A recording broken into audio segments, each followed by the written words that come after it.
The enemy does not want me to make this video. This is the third time I'm making it.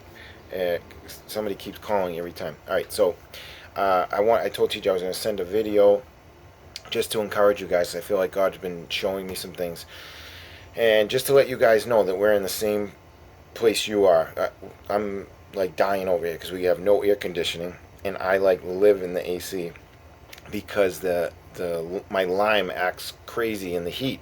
So the main air conditioning unit broke at the beginning of the year, and we don't have the money to fix it. It does like the whole first floor. So we have one in our bedroom. In addition to that, the AC in my truck isn't working. And then this week, Candace, we had $600 in our account, and Candace was like, "I'm gonna postpone the mortgage so that we have that money." She called them, put it in. They never honored it and just took the money anyways, even though she told them to hold it. So not only did they take the 600, but she's negative. And I was waiting for a big check, like $2,300, from a customer that should have been here like long ago. It's like over 30 days past due. And I had no money. I didn't even make payroll last week. I paid them, but I owed them $250, and I was waiting on that check. So that never happens, okay? I always make payroll. So I had $500 come into my account, and I owed them 250, and I just had 250 in there for like gas and stuff just to get through the week. So now this lady is now calls me the other day and is in dispute saying she already paid it, which she didn't. But now I got to go through disputing with her, proving that she didn't pay it. Just going to delay it even longer. So that money would have carried us until you get the point.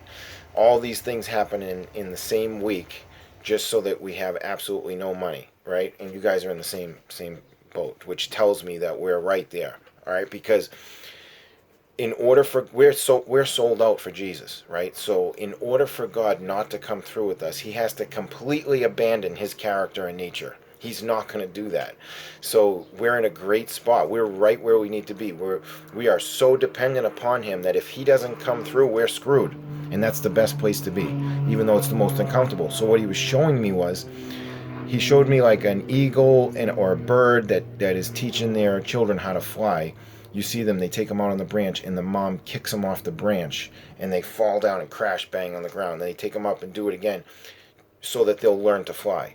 Because what he wants us to do is to learn to fly by faith, because faith carries us. When we begin to soar and learn how to fly by faith, it carries us above our problems. And the devil uses circumstances to take the wind out of our sails so that we won't be flying by faith over our problems. So we know that the test not comes from God, it comes from the enemy. Satan is the accuser of the brethren. And Jesus said to Peter, sorry, there's a plane going over. Jesus said to Peter, Satan has demanded to sift you like wheat. And so Satan is constantly accusing us, and God wants to help us to overcome these obstacles. So the first test that Jesus put the disciples to teach them, which it's like the most rudimentary test of faith, is about finances. He told them to go out, not to take a money bag, take no belongings with them. And the reason why he was doing that, so that they would become accustomed to the fact that they would know that God would provide for them. That if he called them to something, God would give them provision. Now, God was also showing me that people that are broke, the only reason they're broke is because they're not in the will of God. They're not in God's will for their life. Because when you're in the will for God's life, God has provision. The provision is there for you to accomplish your assignment. So if you are seeking the will of God, God's will for your life, he will always provide. So there'll be an abundance. So I'm not worried about that. We're just going through a financial testing here, and we're getting our wings underneath us, because I love the Navy SEALs, and the Navy SEALs go through BUDS training, and what it does is it simulates the war environment that they're going to be in before they're actually in danger of being killed. So that's what God's doing right now with finances, because it's a controlled environment. We're not actually exposed to going up against principalities, going up against demonic spirits, where if, like TJ said, he's called to the nations, if you go to the nations and you're preaching the gospel, you're going to come up against principalities over whole regions where there may be warlocks practicing dark magic that are coming against you and trying to cast spells against you. Or you may be in a situation where you're praying for children that are sick and their souls and lives on the line, which is very important to God. So much more so than material things, even though we put so much stock on our house and money and material things, from God's perspective, that's not really that important. Even if we lost everything, he's able to give it back. So to him, it's not really a big deal, even though it is to us.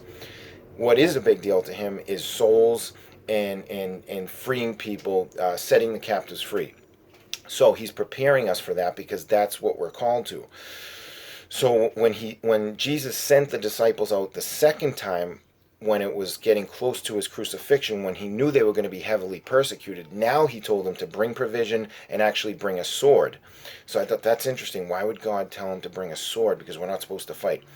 See, there is a time for us to be in battle, and that's what he's maturing us for, because he is sending us to be in battle, because we are the light of the world, and God is calling us to be light and take back territory from darkness, and we're not going to be able to do that without resistance. So he's training us right now and putting us in these uncomfortable situations through finance, where it's a controlled environment where he already knows he's going to provide, so that we will see that he does show up. And so he's building faith in us right now, so that when we come up against something more treacherous, something, Candace hates when I talk like this, but, Rodney Howard-Browne lost a child. Greg Laurie lost a child. Heidi Baker, after her anointing with Randy Clark, had MS for over a year. Her husband Roland was sick for almost 3 years. He was almost at death's door. They couldn't heal him. They were praying. So what I'm saying is that there's attacks that come against us, and we have to know that we know that we know that God's good and he's going to show up. And so what he's doing to us right now is he's putting us in a situation where he's going to show up, and it's building faith so that we can be equipped for the calling upon our life.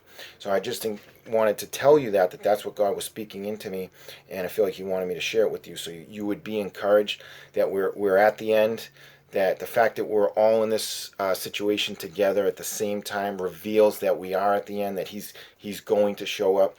So we just got to hang in, hang tight. We're fighting from a place of victory, so we're not going to worry about it. God's going to provide. Okay, love you guys. Bye-bye.